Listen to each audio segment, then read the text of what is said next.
Hi, today we're gonna make Russian soup. It's named Rassolnik, and especially I put it on the pickles because this soup is made with pickles. So we need to have some meat, and we need to have barley. Also, to make this soup, we will need 3 full potatoes, 1 onion, 1 carrot, and 1 celery. First, we usually put meat into cold water. We'll place meat in the casserole on the medium heat, and we will wait until it will boil. We have to watch soup and to collect foam.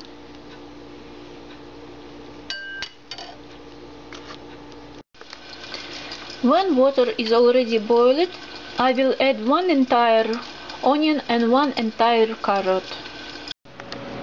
Add barley in the soup and make to cook or simmer for approximately 1 hour. After approximately 1 hour, barley is practically cooked, and now we can add potato.